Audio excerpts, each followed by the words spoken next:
Hey guys, today we're going to talk about my 10 favorite Boss pedals and how I use them.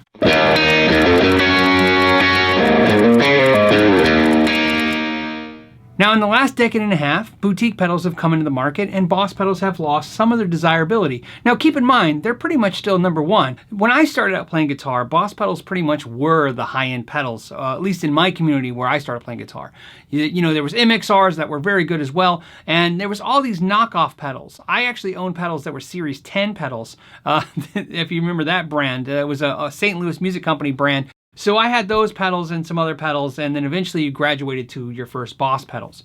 So I want to show you why I like Boss pedals, but more importantly, why these 10. This is the actual order in which I would run these Boss pedals. Now you can run them in many different orders. Sometimes you'll run tremolo before an overdrive or after. Some like to use their tuner pedal at the end of a chain and some at the beginning. I've always used it at the end because I use it like a mute switch, and that way I don't have to worry about turning off any pedals that are loud. If one of the pedals is hissing, like an overdrive pedal, and I turn the signal off sometimes before the hissing still comes through my amp. This way I can actually shut this down. Now, the other question will be, why not run some of these pedals through the effects loop? For this demonstration, we're going to keep it simple. It's guitar into pedals, pedals into amp, amp clean, no reverb on the amp. I'm using my Archon in clean mode through a 212 selection cabinet. So I want to keep this in mind too. All of these pedals you see right here have been purchased used except for the looper. The looper I bought new. All right, first is the acoustic simulator pedal. This is the AC3. Now they make an AC2 as well. That was the first one. That's now been discontinued. The major difference is that the new one has reverb.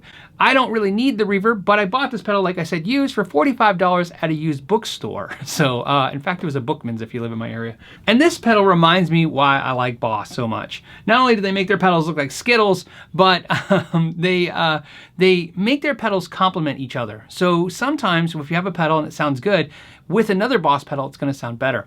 This pedal definitely sounds better through an acoustic amp or through a PA with an acoustic preamp added. Now, Boss has a new acoustic preamp pedal, and I have not been able to try it yet, but I plan to very soon because I'm very excited to see if the way I'm running this is going to be better served with that method. Right now, I'm running the amp clean, so let's give you a shot of that. Okay, so when you turn the acoustic simulator pedal on, you're going to have reverb added immediately. And a lot of people complain that it doesn't sound like an acoustic, it just sounds thin. Well, it's acoustic-like. I mean, this is definitely something designed to just, I don't want to say trick the audience, but convince the audience that there's an acoustic somewhere in the mix or something's happening. I say this is the good enough pedal for a mix. I would not want to record with this pedal. I don't think it's that caliber. But for $45 and have something that you can loop or have in a small set list or on a live band situation that you don't have to worry about, I think it's a fantastic pedal. But what I like to do is match it to the GE7 pedal. So let me show you that. Here's the chord with the acoustic pedal by itself. And add that GE7. Obviously a little louder. We can back that off if we want a little bit, but let's find that sweet spot.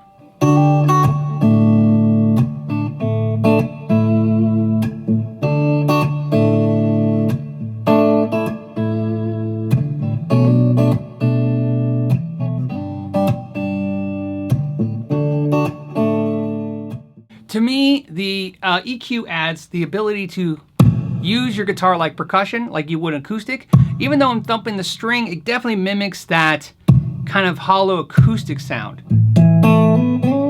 Now, some people are going to say, why not use a compressor? You can use a compressor, but to me, it changes the dynamic definitely.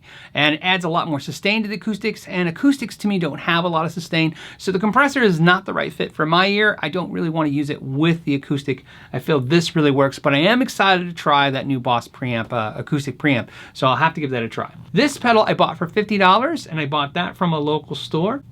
The TU3 I bought for $50, and I bought that off of Reverb. Now there's the TU2 as well, that's the first precursor, and this one's major difference is it has an LED screen with an adjustable brightness. The reason why I got the TU3 was the only downfall of the TU2 is that sometimes if you're playing with a band in the daytime, which is normally where someone like me that interacts with my friends and we jam at a party or something will be in the daytime or in the afternoon. Outside, the LED is not that bright. This has the ability to brighten it up a lot, and that's a nice feature on the TU3. A lot of players have switched from TU2s to other brands just because of that feature, getting a brighter LED, and that that adds that. But more importantly, it actually can dim down to the TU2 if you find it's just too bright for your eyes. So that's really cool. It's a nice pedal because it adds a buffer to your signal chain if you need that as well. And if it doesn't even matter if it's on, it's always going to be adding that buffer. That's one of the downfalls of the Boss pedals, is that they're buffered and not true bypass. I've never had that attitude when it comes to pedals. What I've always looked at is they're there to add to the sound I already have the amp. They're either going to do that or not do that. Buffered isn't a bad word in my vocabulary, and neither is true bypass. There's benefits to both. I don't know if I'd want all 10 buffered pedals in the loop, but I don't know if I'd want all 10 true bypass pedals in the loop. You have to kind of experiment with pedals, and there is no steadfast rule of this is bad and this is good. Definitely use your ears, because that's the best way to figure out quality every time. It's better than a price tag, and it's definitely better than just the word of mouth of, what's the community saying. That's a good way to get a reference, a starting point. So if I suggest or somebody else suggests a product, maybe check it out, but definitely use your ears to make your final decision. Let's go on to my favorite, the reverb, the 63 Fender reverb. This one's no longer made, and it's pretty obnoxiously priced now. The reverb I bought used for $90 when they started going up in price, and I bought that from a store as well. For that reason, I want to reference that I do like the RV6. I don't have one, but I am purchasing one right now. It's on its way, and not to replace this, but I want to have it as well because I like that reverb a lot.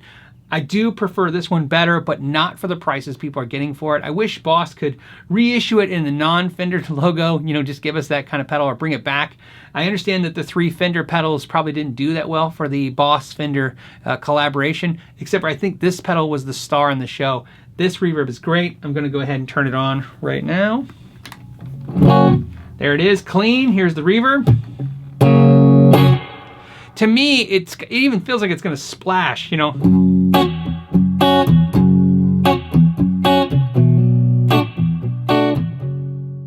I was actually at odds of putting this in my top 10 because it is a pedal that you can't get anymore, and they are asking astronomical prices, and I don't want to add to that chaos. So like I said, I'll promise to do a follow-up of the RV6, and I'll do a comparison with that later because I think the RV6 is a great Boss reverb as well.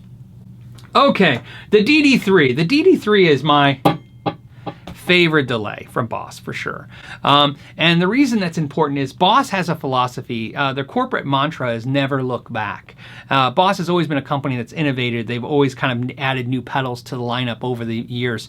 And they, until recently, until of course the market kind of pressured them to, they never reissued pedals. Once they stopped making a pedal, they made their newer version, sometimes an improvement, sometimes perceived not an improvement. But either way, they made a new version and they never went back to the old version. And of course, us as guitar players really demanding them to go back. All these manufacturers like, hey, make it like it was, make the thing like you did. And so they've had to reissue that or go back to that a little bit. But the DD3, even though there's been the DD6 and I think there was a DD5, the DD7, and those are great, they still haven't stopped making the DD3. It's a favorite by Paul Gilbert and Joe Bonamassa. Those guys were using them easily in the early parts of their career. I think Paul Gilbert still uses his. It's definitely one of his favorite. This is definitely a favorite. I like this pedal so much. I bought this used at Guitar Center. I should mention that again. I bought this used at Guitar Center for $60. Okay, so let's go to the Super Overdrive SD1. And why I like this. I like the Super Overdrive SD1 a lot. One of my favorite.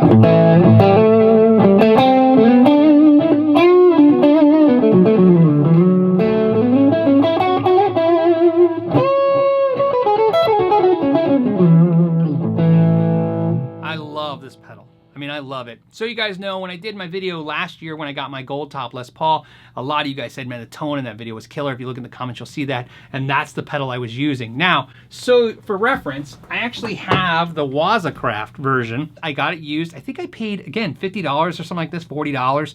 The WAZA Craft is fine. My official stance on WAZA Craft is all the WAZA Crafts I've tried, like the Blues driver, have been fine. But for some reason, I always like them in standard mode, not the custom mode, which is the WAZA mode, more. And not that I dislike the WAZA mode, I just seem to always like the original. So that being said, I don't see the point for me to buy the WAZA if I like the original more. So some of you guys, your mileage will vary, your taste will vary. actually, through happenstance, I actually come across one of these for $25, and so I had to buy one of those. You know, for a $25 overdrive, you could get it running the delay on that, and if you kick that delay off and we run the reverb,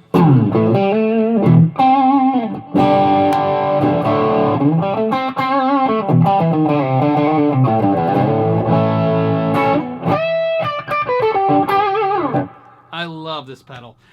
Here's why I love it. I love it because this pedal cuts through a mix. As an overdrive, as a light overdrive, it's great. If you look at the way I'm running it, I actually run the level on 10 always. I run the gain at about 2, maybe 3.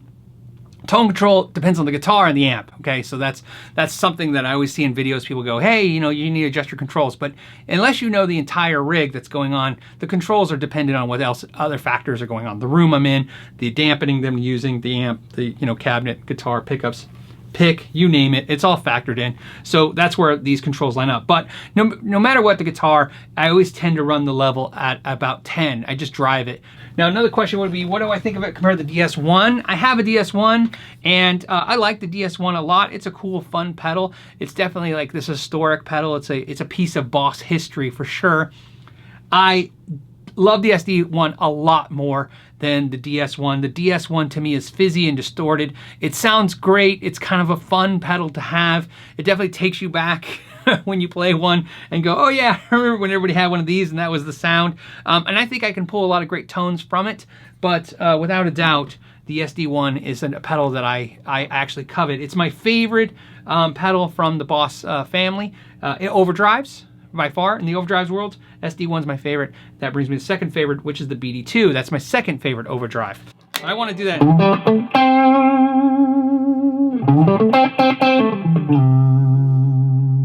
I want to feel it. Really kind of make the amp move. Get those speakers going.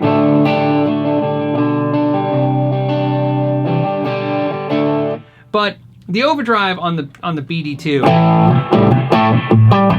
man, I like that. Even single coil mode, let's do that. Yeah, see, because it fattens up those single coil notes.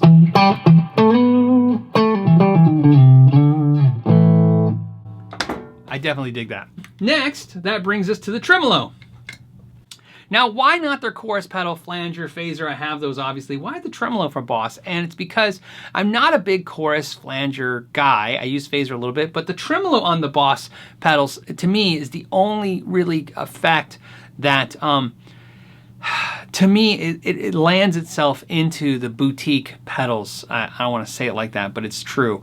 Some of the tremolos that I own are very nice, and they're definitely on the high end. They're in the $200 range plus pedals, and they sound fantastic. Obviously, the Deja Vibe is fantastic. The Supro tremolo is amazing. I love those pedals, and I like them better than this Boss pedal for sure. However, I bought this pedal, I think, for $50 or $40 from a local music store used, and again, you can't beat that. That's pretty crazy, and it sounds great. To me, it just has the right amount.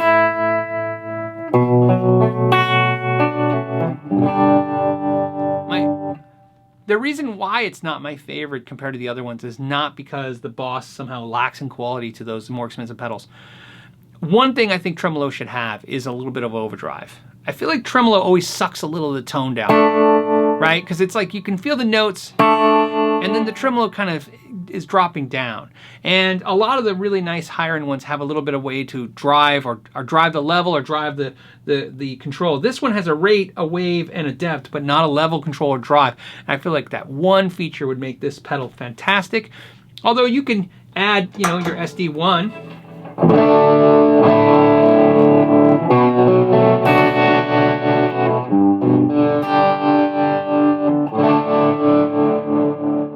I decided for this collection not to do any of the double pedals, if you guys know what I'm talking about.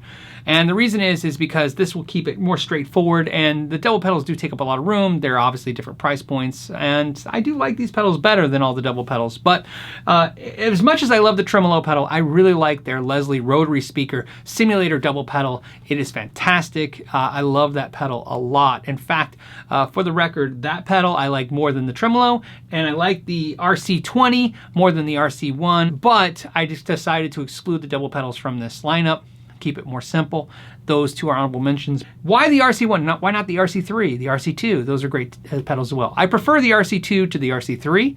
I think the RC3 getting you 100 banks is really cool, but it limited the already limited drum track feature of the RC2. I feel like the drum tracks on our RC2 looper, if you're not familiar with that looper, has built-in drum tracks, were very limited to begin with, and so then limited even more in the next model was not an exciting thing. Plus, those pedals are in the $180 range. $100 to $120 used.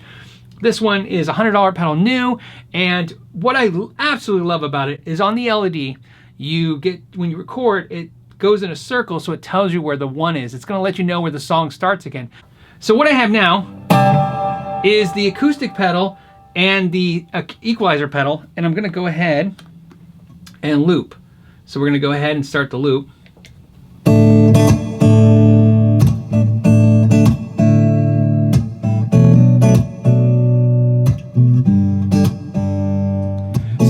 That looping, I'm going to go ahead and overlay with my SD1 and my DD3 delay.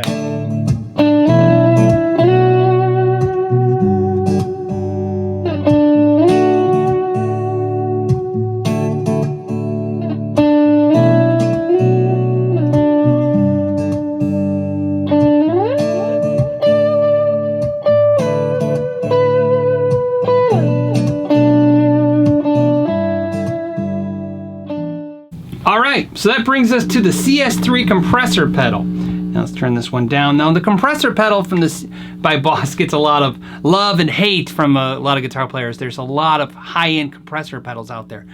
You know, believe it or not, I'm a really big fan of compression. I use a lot, and I have a bunch of compressors, and there's some compressors I just really, really love. But the Boss CS3 has been a classic for me. Now, I know there's the CS1 and CS2, but the CS3 for some reason has always spoke to me. There's something about how over-the-top compressed it sounds. It really kind of, let's get that delay off. To me, what I want is when I'm playing just some staccato kind of notes that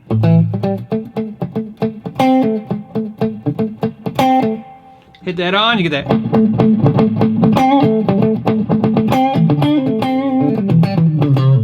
To me, if you really want to feel that in the mix, where you feel the pick attack, in other words, you're muting and pick attack, you get that kind of.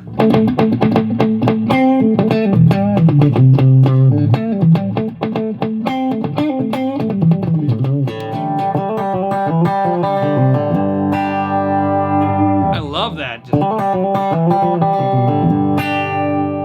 So what I love is I can add it to my SD1. So here's my SD1. Add this without adding delay, right? So we're not running delay.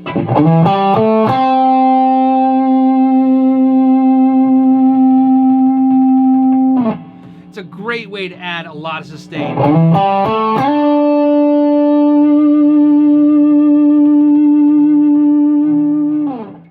So again, CS3 compressor, $50. I bought that used. That was an eBay find or a Reverb. I can't remember which one, but it was online. But what about my honorable mention for the pedal that just almost made the list and the one that will never make the list? Well, the one that almost made the list was the JB2, the Angry Driver. It's the best distortion pedal Boss has ever made, in my opinion, overall. Now, it's not the same kind of distortion as this. It's more aggressive. If I was really into a more aggressive distortion tone, this would be the one I would go for. I think this is going to catapult Boss into a new category of good sounding overdrives. And it's $200, so it's a lot pricier than the other Bosses as a proposition. I didn't find one used, so I did buy this new for $200. So this is definitely my honorable mention. It was really tough to not put this on the list.